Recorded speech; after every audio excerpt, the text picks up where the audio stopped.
ইরানের সর্বোচ্চ নেতা আয়াতুল্লাহ আলী খামেনি সামাজিক যোগাযোগ মাধ্যম এক্সে পোস্ট করে বলেছেন, ইরান কখনোই জায়নবাদীদের সাথে আপোষ করবে না।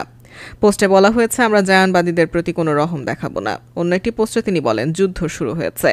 এর আগে মার্কিন প্রেসিডেন্ট ডোনাল্ড ট্রাম্প মন্তব্য করেছেন যে ইরানকে নিঃশর্তে আত্মসমর্পণ করতে হবে, না হলে হামলা আরও তীব্রতর হবে।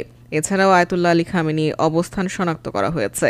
অন্যদিকে দেশটির আকাশসীমা যুক্তরাষ্ট্রের নিয়ন্ত্রণে রয়েছে। মার্কিন প্রেসিডেন্ট ডোনাল্ড ট্রাম্পের এই মন্তব্যের পর এটি খামেনির প্রথম প্রকাশ্য প্রতিক্রিয়া। ট্রাম্প বলেছিলেন, যুক্তরাষ্ট্র জানে তিনি কোথায় আছেন, কিন্তু তারা তাকে হত্যা করবে না, অন্তত এখনই নয়।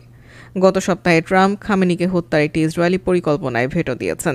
তবে ভেটো দেওয়া সত্ত্বেও ইসরায়েলকে সমর্থন দিয়ে যাচ্ছেন ট্রাম্প বলে দাবি করেছে সংবাদ মাধ্যম ইরান ইন্টারন্যাশনাল। ইসরায়েল ইরান যুদ্ধে তৃতীয় পক্ষ হিসেবে যদি যুক্তরাষ্ট্র জড়িয়ে যায়, তাহলে যুদ্ধের পরিস্থিতি কোন দিকে মোড় নেবে? এছাড়াও ইরানের সবচেয়ে গোপন ও মূল্যবান পারমাণবিক স্থাপনা ধ্বংস করতে সক্ষম যুক্তরাষ্ট্র।